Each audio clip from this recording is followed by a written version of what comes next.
इतनी डिसअपॉइंटमेंट, इतना गुस्सा,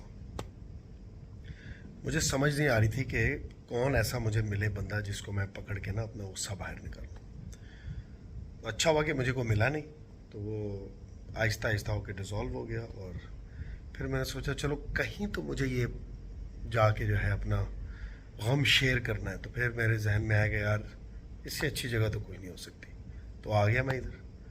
और जनाब गुस्सा और डिसअपॉइंटमेंट जिस बात पे है वो है, आप लोगों को पता है जो कल रात हुआ है। हमेशा की तरह मेरा ख्याल है इंडिया के ख़िलाफ़ जो चोकर्स का टाइटल है वो साउथ अफ्रीका ने तो छोड़ दिया है, अब हमें ले लेना चाहिए, जैसे हम हर बार चोक कर जाते हैं। और बहुत सारी वजूहात होती हैं उसकी, मतलब कोई एक वजह नहीं होती है कि ये रिज़ल्ट आता है, लेकिन जो एविडेंट है उसमें दो ही बातें करने वाली हैं और मैं चाहूँगा कि मैं वो दो बातें करूँ, जिसमें सबसे पहले तो है जनाब हमारे premium fast bowler Haris Rauf साहब। तो टाइम एंड अगेन हमने देखा है कि हारिस रऊफ साहब ने हमें मैचेस के एंड पे बिल्कुल क्रंच मोमेंट पे डिसअपॉइंट किया। एक बार नहीं, दो बार नहीं, टाइम एंड अगेन। चाहे वो 2020 वर्ल्ड कप्स थे पिछले 22, 23, 24, विराट कोहली, यूएसए, मतलब एवरी टाइम जब मैच डेथ ओवर्स पे पहुंचा है हारिस रऊफ साहब को बॉल पकड़ाया गया है और उन्होंने डिसअपॉइंट किया। ओके, मैं ये नहीं कह रहा कि वो बॉलर बुरा है। जब आपको पता है कि एक बंदा डेथ ओवर्स में बॉलिंग नहीं कर सकता और उसने आपको बार बार मायूस किया है, तो क्या सोच के आप उसको दोबारा ये एशिया कप के फाइनल में फिर बॉल पकड़ा देते हैं।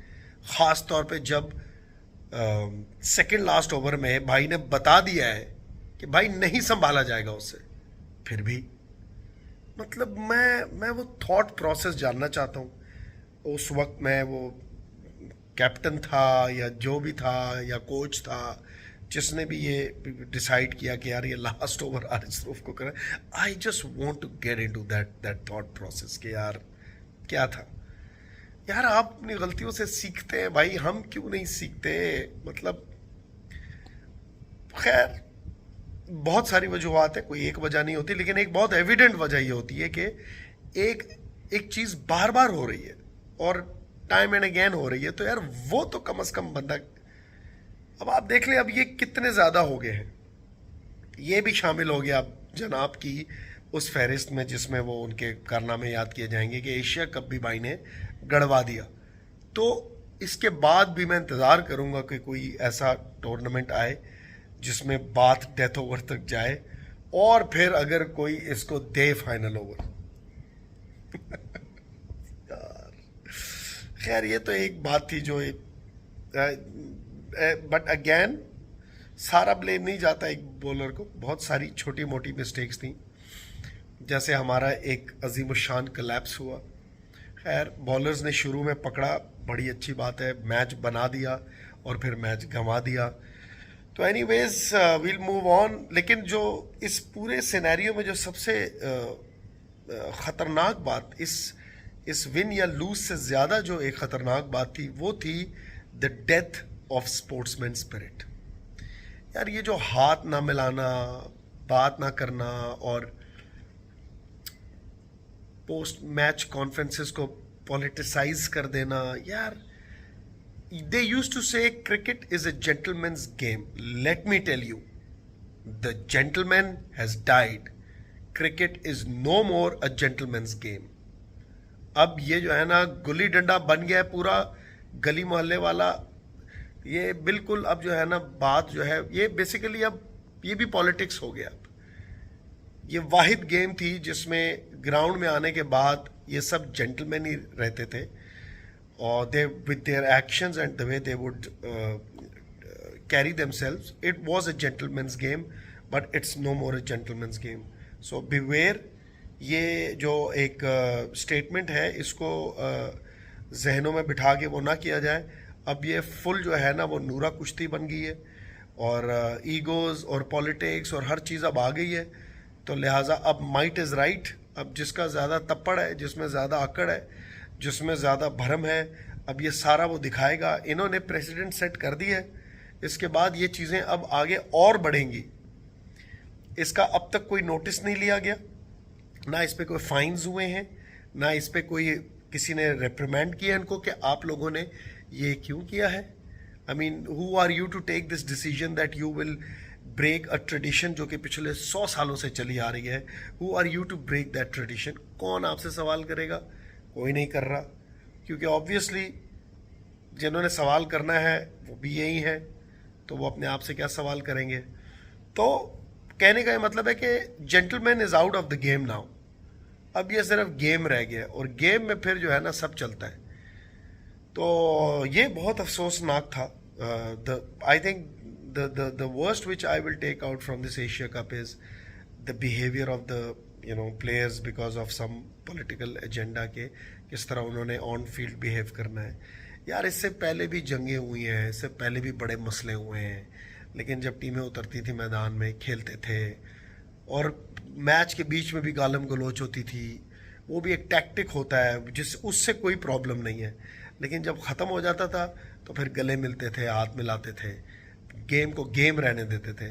लेकिन वो चीज़ जो है अब उसका इंतकाल हो गया है। तो अलविदाई तौर पे आइए हम इन्ना लिल्लाहि व इन्ना इलैहि राजिऊन पढ़ते हैं, क्योंकि जेंटलमैन साहब का इंतकाल हो चुका है, अब ये सिर्फ गेम रह गया। तो ये था एशिया कप, जिसमें से दो चीज़ें जो है मुझे याद रहेंगी, एक हमारे मोहतरम हारिस रऊफ साहब, और एक जेंटलमैन जिनकी डेथ हो गई। तो लिहाजा बहुत ही कोई अप एंड डाउन सा था ये। मैं कोई परफेक्ट एनालिस्ट नहीं हूँ कि मैं आपको बताऊँ कि ठीक कैसे करना है, ना मेरा ये काम है। मैं तो एक जज्बाती सा पाकिस्तानी हूँ जो कि क्रिकेट बड़े शौक से देखता है, और वो चाहता है कि वो ये गेम देखे, बचपन से देखता आ रहा है और आगे भी देखना चाहता है। लेकिन मुझे नहीं लगता कि ये लोग ये चाहते हैं कि हम ये देखें गेम, ये खूबसूरत गेम हम देखें। फिर भी वो घूम फिर के हम वहीं आ जाते हैं, उम्मीद पे दुनिया कायम है, उम्मीद पे दुनिया कायम है। मतलब यार कसम खुदा की बोलने कोई कुछ नहीं अब। तो खैर overall actually Asia cup was disappointing, because ना किसी ने कोई ऐसी क्रिकेट खेली कि याद रहे। हाँ, एक साहिबजादा फरहान याद रहेगा, शेर का बच्चा सही खेला, उसने बताया कि यार नर्व्स का कंट्रोल कैसे करते हैं। दुनिया के right now one of the best fast bowlers को उसने ऐसे लपेटा जैसे किसी बच्चे के साथ खेल रहा है। तो दैट वाज ऑल नर्व्स। तो that is one good thing which we will take out from this Asia Cup. Otherwise सब कह रहे हैं बाबर और रिजवान को वापस लाओ, बाबर और रिजवान को वापस लाओ। वेल हालात देखे जाए तो खैर इन्होंने भी कोई ख़ास किया नहीं। वो और बात है कि कुछ अरसे तक उनके होते हुए भी एंड में कुछ डिसअपॉइंटिंग काम ही चल रहा था। So I am no one to जज कि भाई किसको आना है किसको नहीं आना, ये हमारा काम नहीं है। ये जो थिंक टैंक्स बैठे हैं, हमसे 1000 दर्जे ज़्यादा अक्लमंद, हमसे 1000 दर्जे ज़्यादा उनका एक्सपीरियंस है, वो बताएंगे कि ये कौन आए कौन ना आए। लेकिन यार बस एक चीज़, एक मशवरा दूंगा मैं, एक जाते जाते सिर्फ एक मशवरा दूंगा कि प्लीज़ आगे कभी ज़िंदगी में मैच फंसे और आखिरी ओवर तक जाए तो किसी को भी ओवर दे देना प्लीज़, हारिस रऊफ को ओवर मत देना। उससे पहले करा लो, मैं ये नहीं कह रहा उसे बॉलिंग ना दो, शुरू में करा लो, बीच में करा लो। He is not a death over bowler, no way. ये बात जो है ना अब साबित हो चुकी है, इसलिए दोबारा कभी ऐसी गलती मत कीजिएगा, मेरी आप लोगों से रिक्वेस्ट है। किसी और को मौका दे गालियां खाने का, बेचारा बहुत अरसे से गालियां खा रहा है यार सबसे, अब किसी और को मौका दे। तो मेरे प्यारे पाकिस्तानियों, बस दिल छोटा ना करें, और जैसे मैंने अपना थोड़ा सा यहाँ निकाल लिया, आप लोग भी आगे पीछे पकड़ के किसी को निकाल लें, सारा डंप कर दें एंड मूव ऑन।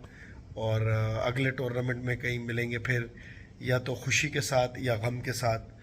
तो लेट्स सी, और बाकी नेक्स्ट व्लॉग तक के लिए